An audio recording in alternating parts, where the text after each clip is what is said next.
मैं शंकित था, ब्रह्मवीरता मेरे साथ मरेगी क्या? परशुराम की याद विप्र की जाति न जुगा धरेगी क्या?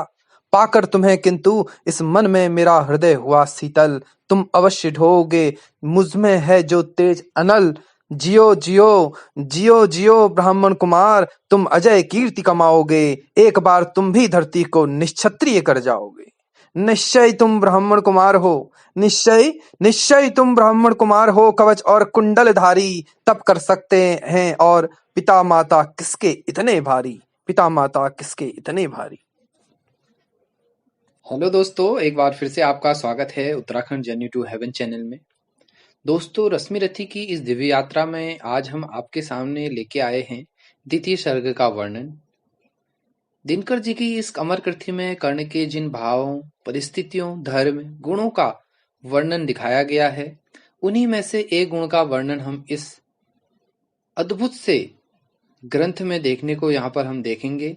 इस सर्ग में किस तरीके से विपरीत परिस्थितियों में भी उठकर खड़े होने का, कुछ न होकर भी सब कुछ पाने, सीखने की लालसा का और गुरु के प्रति समर्पण का जो अनूठा वर्णन है, हम इस पूरे सर्ग में देखेंगे और सुनेंगे।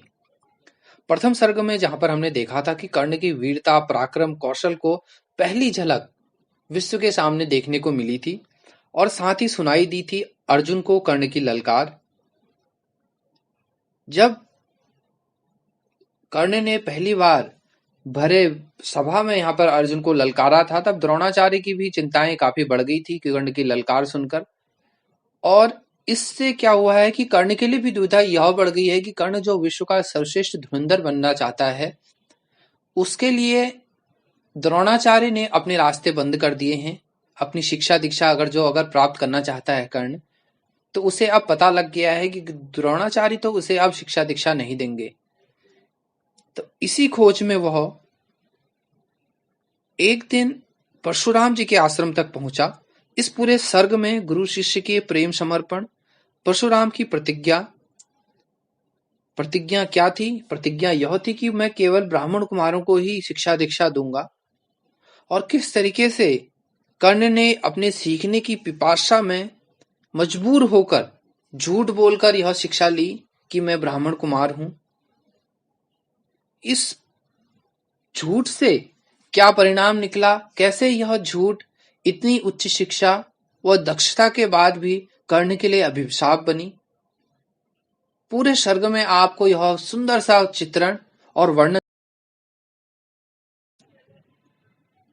रश्मि रथी के द्वितीय सर्ग का प्रथम भाग हम आज प्रारंभ करते हैं और इस भाग में हम देखेंगे कि क्या यहाँ पर आसपास जब कर्ण पहुंच चुके हैं परशुराम के आश्रम के, और वहां का जो वातावरण है, वहां का माहौल कैसा है, तो उसके बारे में यहाँ पर स्टार्ट प्रारंभ करते हैं।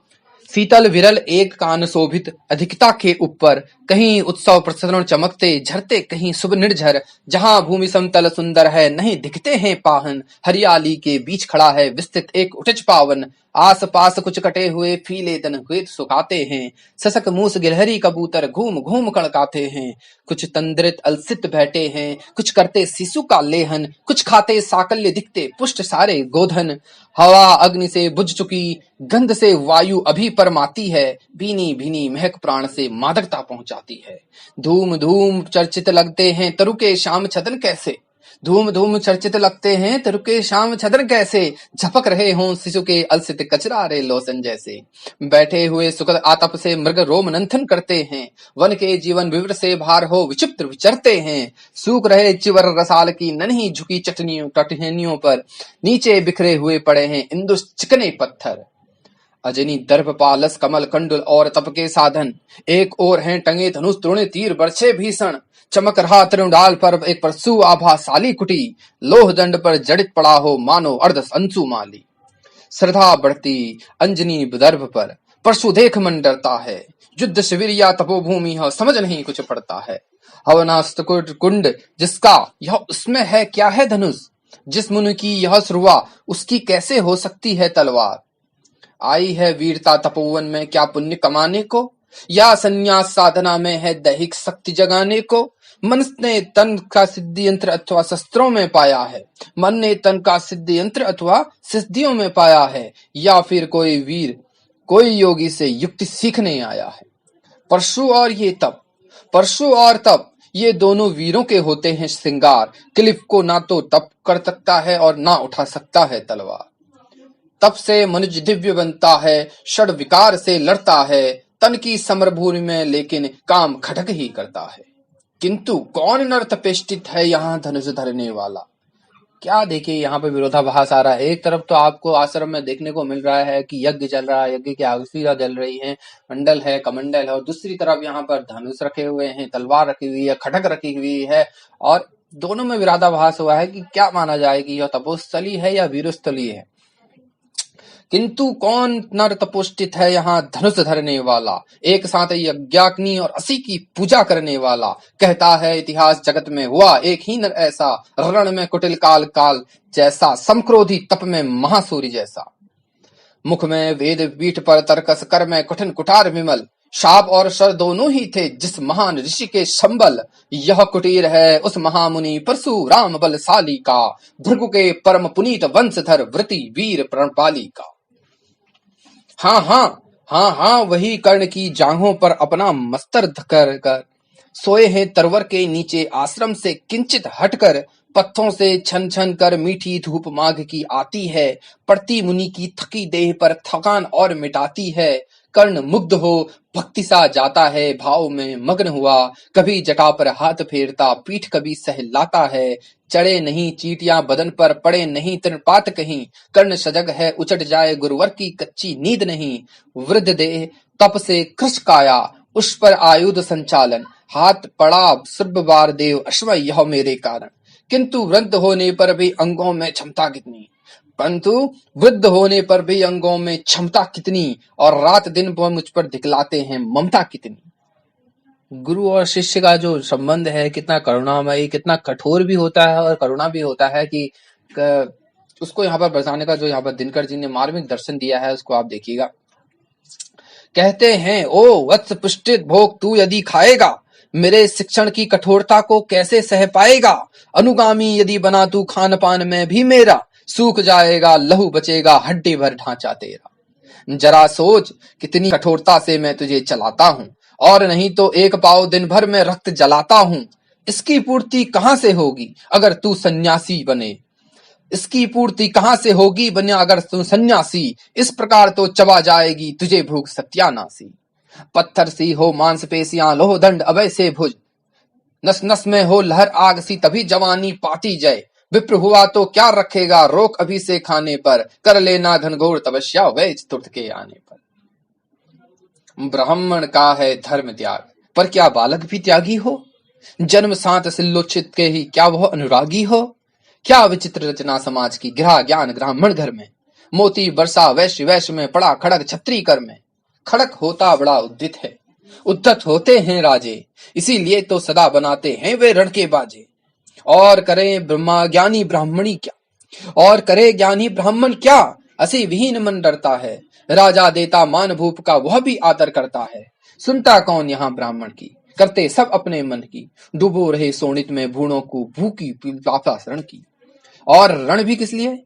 सुनता कौन यहाँ ब्राह्मण की, करते सब अपने मन की। डूबी रही सोनित में भूको भूपों की लिप्सा रण की, और रण भी किस लिए। नहीं जग से दुख दैन्य भगाने को, पर शोषक पथ भ्रांत मनुज को नहीं धर्म पर लाने को। रण केवल इसलिए कि राजे और सुखी हो मानी हो, और प्रजाएं मिले उन्हें वो और अधिक अभिमानी हो। रण केवल इसलिए कि वे कल्पित अभाव से छूट सकें, बड़े राज्य की सीमा जिससे अधिक जनों को लूट सकें। रण केवल इसलिए कि सत्ता बड़े नहीं पत्ता डोले, भूपों के विपरीत न कोई और भी कुछ कहीं बोले।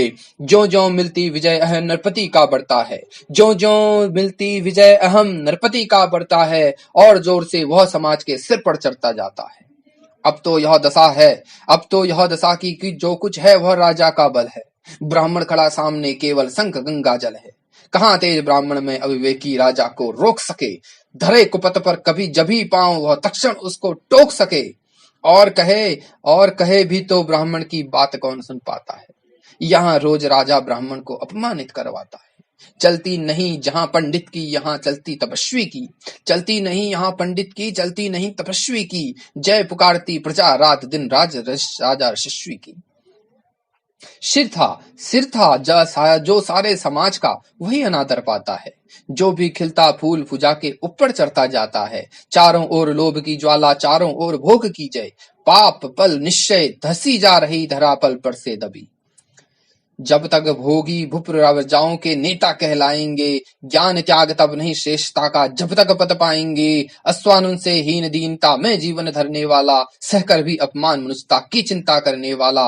कवि कोविद विज्ञान विशारद, कलाकार पंडित ज्ञानी, कनक नहीं कल्पना ज्ञान उज्जवल चरित्र के अभिमानी। इन विभूतियों को जब तक संसार नहीं पहचानेगा, राजाओं से अधिक पूज्य जब तक इनको न मानेगा, तब तक पड़ी आग में धरती इसी तरह कुजाएगी। चाहे जो भी करे दुखों से छूट नहीं हो पाएगी।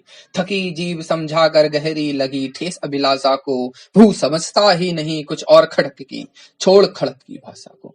क्या सुंदर वर्णन किया गया है। परशुराम ने अपनी पुरानी, जिसलिए प्रख्यात थे, खड़क से उन्होंने कई 17 बार पूरी पृथ्वी को छतरी विहीन किया, उसी को यहाँ पर कर्ण को समझाते हुए, जब तक पड़ी रही आग धरती इसी तरह कुलाएगी। चाहे जो भी करे दुखों से छूट नहीं वह पाएगी। थकी जीव समझाकर गहरी लगी ठेस अभिलाषा को, भू समझता ही नहीं कुछ और छोड़ खड़क की भाषा को, छोड़ खड़क की भाषा को।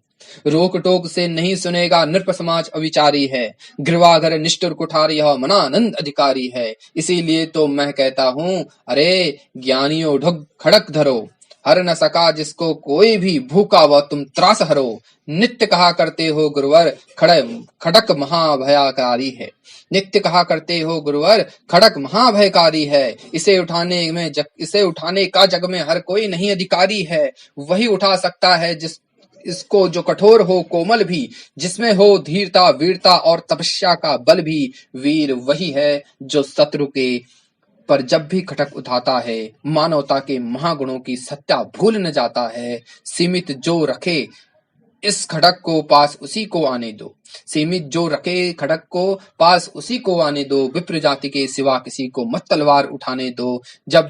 जब मैं सरचाप उठाकर कुछ कर्तव्य दिखलाता हूँ, सुनकर आशीर्वाद देव का धन्य धन्य हो जाता हूँ। जियो जियो अरे वत्सवर तुमने कैसा यह मारा है, दहक उठा वन उधर उधर फूटी निर्झर की धारा है।